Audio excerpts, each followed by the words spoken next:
തീയിൽ കുരുത്തവരാണ് അങ്കണവാടി പ്രവർത്തകർ. നമുക്കിതിനു മുമ്പും പല അനുഭവങ്ങളും ഉണ്ട്. ഇപ്പോൾ 13,000 ഓണറേറിയം വാങ്ങി നിൽക്കുന്നുണ്ട് എങ്കിൽ 9,000 13,000 അങ്കണവാടി പ്രവർത്തകർ എന്ന നിലയിൽ നമ്മൾ ഓണറേറിയം വാങ്ങുന്നുണ്ട് എങ്കിൽ ഇതേപോലെ വലിയ വലിയ സമര പോരാട്ടങ്ങൾ നടത്തിയതിന്റെ ഭാഗമായിട്ടാണ് നമുക്കത് ലഭിച്ചിട്ടുള്ളത്. അതാരും മറന്നു പോകരുത്.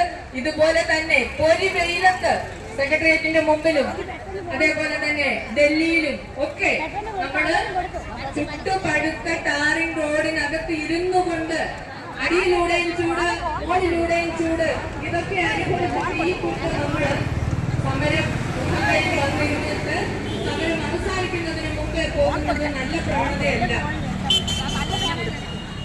ഇതിനു മുമ്പ് നമ്മുടെ ഈ സമരത്തിൽ സംസാരിച്ച സിഐടിയുടെ ജനറൽ സെക്രട്ടറി കരീം സഖാവും അതുപോലെ തന്നെ സിഐടിയുടെ ഭാരവാഹിയായിട്ടുള്ള സുനിൽ സഖാവ്, സുരേന്ദ്രൻ സഖാവ്, anganwadi workers and helpers association സിഐടിയുടെ ജില്ലാ സംസ്ഥാന ജനറൽ സെക്രട്ടറി പ്രസന്നകുമാരി, നമ്മുടെ സംസ്ഥാന പ്രസിഡന്റ് മേരി ജോബ് സഖാവ്, സംസ്ഥാന ട്രഷററായിട്ടുള്ള നമ്മുടെ സൂസൻ സഖാവ്, എല്ലാവരും തന്നെ വളരെ വിശദമായി അങ്കണവാടി പ്രവർത്തകരുടെ മുഴുവൻ പരിദേവനങ്ങളും മുഴുവൻ പ്രാരാബ്ദങ്ങളും നമുക്ക് ലഭിക്കേണ്ട ആനുകൂല്യങ്ങൾ എന്തൊക്കെയാണെന്ന്, നമ്മൾ അനുഭവിക്കുന്ന വേദനകൾ യാതനകൾ എന്തൊക്കെയാണെന്നുള്ളത് ഇവിടെ സവിസ്തരം വിസ്തരിച്ചു കഴിഞ്ഞു. അപ്പം നീണ്ട ഒരു പ്രസംഗത്തിലേക്കൊന്നും ഞാൻ കടക്കുന്നില്ല. നമുക്ക് ഇന്ന് ഇവിടെ എത്തിച്ചേരാൻ ഉണ്ടായ ഒരു സാഹചര്യം എന്ന് പറയുന്നത് പോഷൻ ട്രാക്കർ ആണല്ലോ. ആ പോഷൻ ട്രാക്കർ വേണ്ട എന്നുള്ളൊരു അഭിപ്രായം നമുക്ക് ആർക്കും തന്നെ ഇല്ല. ഡിജിറ്റലൈസേഷൻ വന്ന ഈ സാഹചര്യത്തിൽ നമ്മൾ അതിനെ 100% സ്വാഗതം ചെയ്യുന്നുണ്ട്. പക്ഷേ നമുക്ക് മതിയായ പോഷൻ ട്രാക്കർ ചെയ്യാൻ ഉതകുന്ന തരത്തിലുള്ള ഒരു ഉപകരണം നൽകണം. അതാണ് നമ്മുടെ ഡിമാൻഡ്.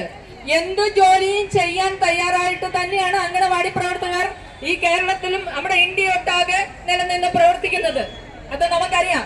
പഴയ കാലഘട്ടങ്ങളിൽ അംഗനവാടികൾ രൂപീകരിക്കുമ്പോൾ നമ്മുടെ ദേശങ്ങളിൽ ഉള്ള വീടുകൾ മുഴുവൻ സർവേ നടത്തി നമ്മൾ അമ്മമാരുടെ, കുട്ടികളുടെ, ഗർഭിണികളുടെ, പാലൂട്ടുന്ന അമ്മമാരുടെ, വയോജനങ്ങളുടെ, കൗമാരക്കുട്ടികളുടെ എല്ലാം നിരന്തരമായുള്ള സർവേകൾ നടത്തി വളരെ പ്രാരാബ്ദം നടത്തി തന്നെയാണ് നമ്മുടെ അംഗൻവാടികൾ രൂപീകരിക്കുന്നതും പ്രവർത്തിച്ചുകൊണ്ടിരുന്നതും. അപ്പോൾ ജോലി നമ്മൾ ചെയ്യുന്നതിന് നമുക്ക് തടസ്സമില്ല. ഇമ്മ്യൂണൈസേഷൻ നമ്മുടെ അംഗനവാടികളിലൂടെയാണ് നടന്നുകൊണ്ടിരുന്നത്. ഇപ്പോൾ അതിന്റെ ഒരു ഭാഗം മാത്രമാണ് ആശാ വർക്കേഴ്സിന്റെ ഭാഗമായിട്ട് പോയിരിക്കുന്നത്. എങ്കിലും നാം ഇന്നും നമ്മുടെ അംഗനവാടിയിലൂടെ ഇമ്മ്യൂണൈസേഷന്റെ മുഴുവൻ കുത്തിവയ്പ്പുകളുടെയും രേഖകൾ നമ്മൾ കൃത്യമായി സൂക്ഷിക്കുന്നുണ്ട്. അത് നമ്മുടെ അംഗൻവാടിയിലെ രജിസ്റ്ററിലൂടെ നമ്മൾ സൂക്ഷിക്കുന്നുണ്ട്. അതുകൂടാതെ പോഷൻ ട്രാക്കറിലൂടെ നമ്മൾ അത് നടത്തിവിടുന്നുണ്ട്.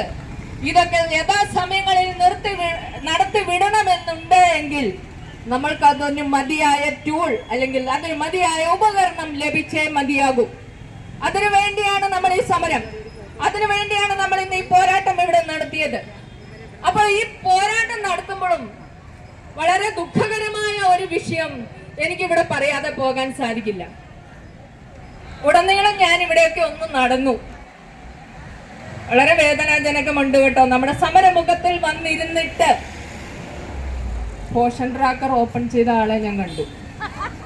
ആലോചിച്ച് നോക്കിക്കേ, അത്ര ദുർലാക്കോട് കൂടിയാണോ നമ്മൾ ഇവിടെ ഈ സമരത്തിന് വന്നിരിക്കുന്നത്? അപ്പൊ നമ്മൾ ഇവിടെ ഇരിക്കുന്ന ഈ സമരത്തിന് എന്താണ് ഒരർത്ഥം? നമ്മുടെ അവകാശം, നമ്മൾ എന്തിനു വേണ്ടിയാണ് സമരം നടത്തുന്നത്? സഖാക്കളെ, അതിനെ വിസ്മരിച്ചുകൂടാ. എന്തായാലും അത് വളരെ മോശമായി പോയി. നമ്മൾ ചെയ്യുന്ന പ്രവൃത്തി, നമ്മൾക്ക് വേണ്ടുന്ന ആനുകൂല്യങ്ങൾ വാങ്ങുന്നതിന് വേണ്ടി ചെയ്യുന്ന സമരത്തെ അനുകൂലിക്കുമ്പോൾ അത് നമ്മൾ ഒത്തൊരുമയോട് കൂടി തന്നെ നിൽക്കണം. ഏറ്റവും കൂടുതൽ പോഷൻ ട്രാക്കർ ചെയ്ത് കണ്ടത് തെക്കൻ ജില്ലകളിൽ നിന്നുള്ളതാണ് എന്നുള്ളത് പറയാതെ പോകാൻ പറ്റില്ല. അപ്പൊ അത് വളരെ ശ്രദ്ധിച്ചു പോകേണ്ട ഒരു കാര്യമാണ്. പോഷൻ ട്രാക്കറിലൂടെയും PMMVയിലൂടെയും നമ്മൾ വളരെ ബുദ്ധിമുട്ടിക്കൊണ്ടാണ് ഇരിക്കുന്നത്. ഇപ്പൊ PMMV ചെയ്യണമെങ്കിൽ ഒരു ഗർഭിണി വന്ന് നമ്മുടെ അടുത്ത് ഇരുന്നിട്ടുണ്ടെങ്കിൽ അവരുടെ വേസ്റ്റ് ക്യാപ്ചറിങ് ചെയ്താൽ മാത്രമേ PMMV നമുക്ക് ചെയ്യാൻ സാധിക്കുന്നുള്ളൂ.